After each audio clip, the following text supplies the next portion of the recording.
श्री गणेशाय नमः। मैं आप सबको मेरी चैनल दिव्य एस्ट्रो पर हार्दिक स्वागत करता हूं। इसके आगे के वीडियो में हमने बुध और केतु से बनते योग के बारे में डिटेल में देखा। आज हम इस वीडियो में गुरु और केतु से बनते योग पर डिटेल में समझेंगे। आप सभी को रिक्वेस्ट करता हूं कि मेरी चैनल दिव्य एस्ट्रो को सब्सक्राइब करें, लाइक करें और शेयर करें ताकि दूसरों को भी उसका लाभ मिले, और बेल आइकन को दबाने को मत भूलिए ताकि आपको मेरे हर वीडियो सही समय पर मिलते रहे। ज्योतिष शास्त्र में ग्रहों की युति का बड़ा महत्व है। जब दो विपरीत स्वभाव वाले या फिर पूरक स्वभाव वाले ग्रह एक ही भाव में बैठते हैं तो जातक के जीवन में हलचल पैदा करते हैं। ऐसी एक सबसे प्रभावशाली और रहस्यमय युति है गुरु और केतु की युति। इसे ज्योतिष की भाषा में कई बार गणेश योग या ध्वज योग भी कहा जाता है। वैदिक ज्योतिष में गुरु और केतु दोनों ही अत्यंत आध्यात्मिक और सूक्ष्म प्रभाव वाले ग्रह माने जाते हैं।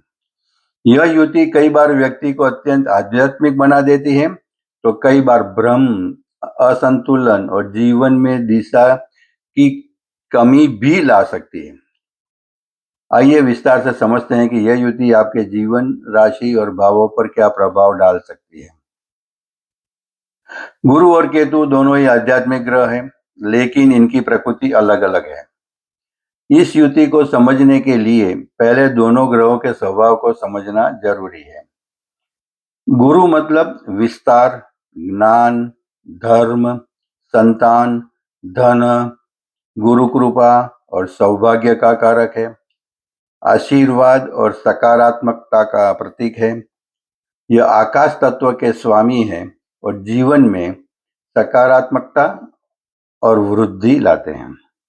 जबकि केतु एक छाया ग्रह है जो मोक्ष, त्याग, वैराग्य, भटकाव, गहराई, रहस्य, पिछले जन्मों के कर्म, अचानक होने वाली घटनाओं और तकनीकी सूक्ष्मता का प्रतीक है।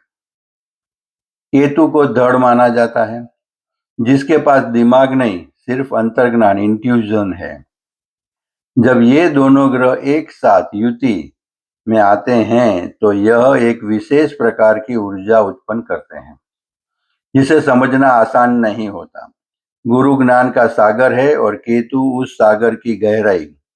यह युति जातक को साधारण भौतिकता से उठाकर आध्यात्मिक ऊंचाइयों पर ले जा सकती है। हालांकि केतु गुरु की विस्तारवादी नीति पर कट लगाता है, जिससे जातक सांसारिक सुखों के प्रति विरक्त हो सकता है। व्यक्ति में आध्यात्मिक झुकाव बढ़ता है, भौतिक चीजों से उदासीनता आ सकती है। कई बार व्यक्ति को दिशाहीनता या भ्रम महसूस हो सकता है। जीवन में अचानक परिवर्तन या कर्मों का फल जल्दी मिलता है। प्रत्येक भाव जीवन में अलग आयाम को दर्शाता है। यहाँ इस युति का प्रभाव इस प्रकार हो सकता है अलग अलग भावों में। प्रथम भाव, जातक का व्यक्तित्व गंभीर और दार्शनिक होता है। ऐसे लोग अंतर्मुखी हो सकते हैं, लेकिन उनमें गजब की अंतर्दृष्टि होती है। स्वास्थ्य के प्रति सचेतन रहना चाहिए। व्यक्तित्व रहस्यमयी और आध्यात्मिक आत्मविश्वास में कमी या भ्रम रह सकता है। स्वास्थ्य में उतार चढ़ाव आ सकता है। द्वितीय भाव में बनती है तो धन और परिवार के मामले में उतार चढ़ाव रहता है। जातक की वाणी प्रभावशाली होती है, लेकिन कभी कभी वह बहुत कड़वा सच बोल देता है। वाणी में गहराई लेकिन स्पष्टता की कमी, परिवार से दूरी या मतभेद, धन में अस्थिरता आ सकती है। तृतीय भाव में हो तो भाई बहनों से दूरी हो सकती है। प्रयासों में अनिश्चितता रहती है। भाई बहनों से वैचारिक मतभेद संभव है। पराक्रम बढ़ता है, लेकिन जातक अपनी मेहनत का श्रेय दूसरों को दे देता है। लेखन और संपादन में सफलता मिलती है। साहस और आध्यात्मिक लेखन की क्षमता बढ़ाती है। चतुर्थ भाव में अगर होता है तो सुख सुविधाओं में कमी महसूस हो सकती है। माता का झुकाव आध्यात्म की ओर होता है। मानसिक अशांति, घर परिवार में संतोष की कमी होती है। माता से दूरी हो सकती है जातक अपने घर से दूर शांति पाता है। पंचम भाव में अगर होती है तो यह बुद्धि और संतान का भाव है। जातक बहुत बुद्धिमान होता है, लेकिन संतान सुख में बाधा, संतान प्राप्ति में देरी या संतान के साथ वैचारिक मतभेद हो सकते हैं। शेयर बाजार से दूर रहना ही बेहतर है। गुड़ विद्या, ज्योतिष, मंत्र विद्या में रुचि हो सकती है। प्रेम संबंधों में उलझन रह सकती है। छठे भाव में होता है तो शत्रुओं पर विजय प्राप्त होती है। यह युति जातक को एक अच्छा डॉक्टर या हीलर बना सकती है। गुप्त रोगों या पाचन क्रिया का ध्यान रखें। स्वास्थ्य समस्याएं रहस्यमयी हो सकती हैं।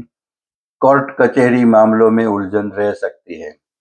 सप्तम भाव में अगर ये युति बनती है तो विवाह में दूरी या तो असंतोष रह सकता है। वैवाहिक जीवन में निरस्ता आ सकती है। जीवन साथी धार्मिक स्वभाव का हो सकता है।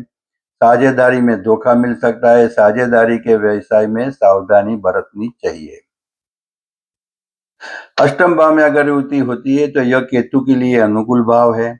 जातक को गुप्त विद्याओं, एस्ट्रोलॉजी, अकल साइंस का गहरा ज्ञान हो सकता है। तंत्र मंत्र में गहरी रुचि हो सकती है। पैतृक संपत्ति को लेकर विवाद हो सकता है। रहस्य, अचानक घटनाएं, जीवन में बड़े परिवर्तन भी आ सकते हैं। नवम भाव में अगर ये युति बनती है तो इसे सबसे शुभ माना जाता है। इसे धर्म कर्माधिपति जैसा फल मिलता है। जातक महान विद्वान या गुरु बनता है। भाग्य साथ देता है। धर्म और भाग्य में उतार चढ़ाव आ सकता है। गुरु से मतभेद हो सकती है। विदेश यात्रा के योग भी बन सकते हैं।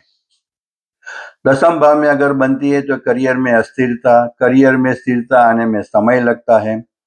जातक को सामाजिक सेवा या धार्मिक संस्थाओं में काम करना पसंद आता है। आध्यात्मिक या रिसर्च फील्ड में सफलता मिल सकती है। समाज में एक अलग पहचान बनाते हैं। एकादश भाव में अगर होती है तो लाभ के नए नए स्रोत खुलते हैं, लेकिन जातक की इच्छाएं सीमित हो जाती है। बड़े भाई बहनों से सहयोग मिलता है। मित्रों से दूरी होती है। आय में अनिश्चितता रह सकती है। आध्यात्मिक लोगों से लाभ हो सकता है।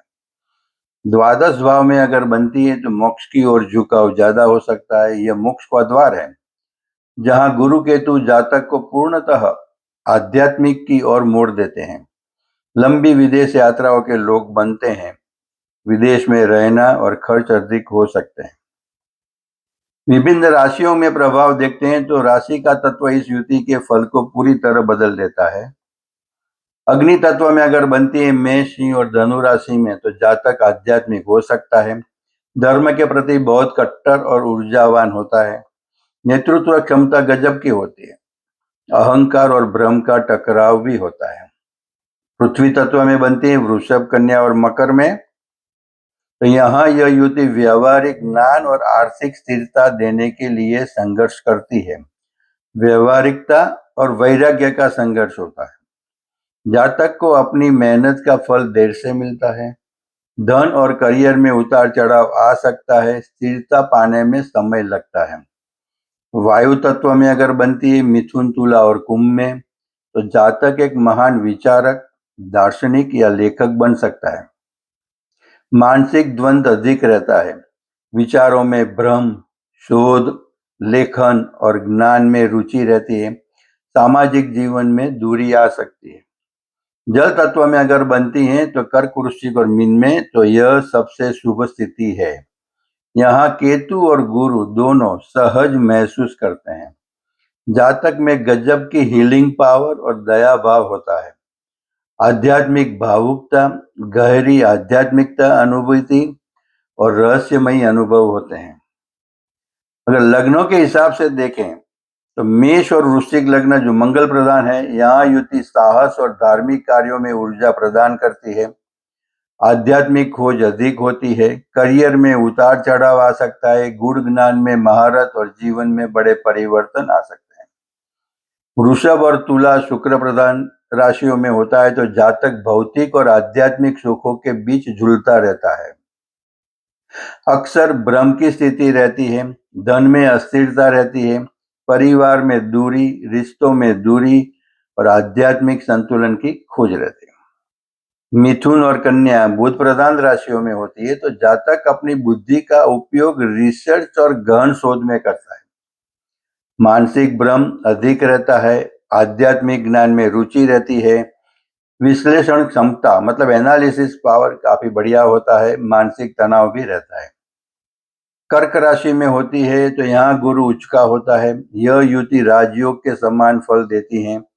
भावनात्मक असंतुलन रहता है। घर परिवार में समस्याएं भी रहती है।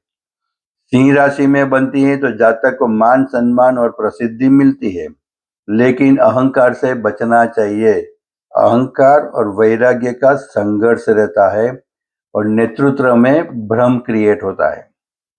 धनु और मीन राशि में होती है तो अपनी ही राशियों में गुरु केतु जातक को सिद्ध पुरुष या ज्ञानी विद्यावान बनाते हैं।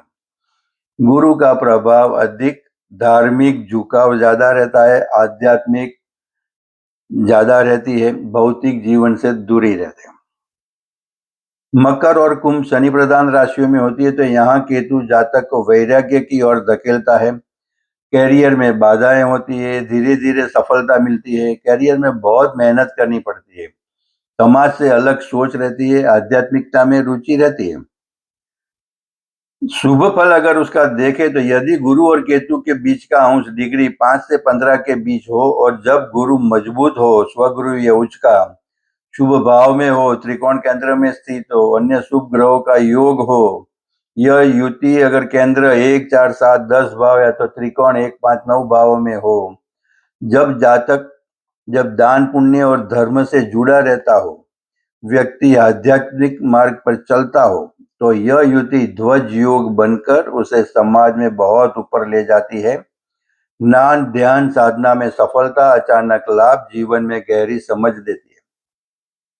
यदि गुरु कमजोर या नीच का हो तो जातक गलत रास्ते पे चल पड़ता है। यदि केतु गुरु को पूरी तरह ग्रहण लगा दे, अंशों में बहुत करीब हो, तो जातक भ्रमित रहता है और उसके निर्णय गलत होते हैं। छठे, 8वें या 12वें भाव में यदि पापी ग्रहों की दृष्टि हो तो यह शिक्षा और धन में भारी रुकावट पैदा करती है। जातक अंधविश्वासी या पाखंडी भी बन सकता है। भ्रम, निर्णय लेने में कठिनाई, रिश्तों में दूरी, आर्थिक अस्थिरता, मानसिक तनाव भी रहता है।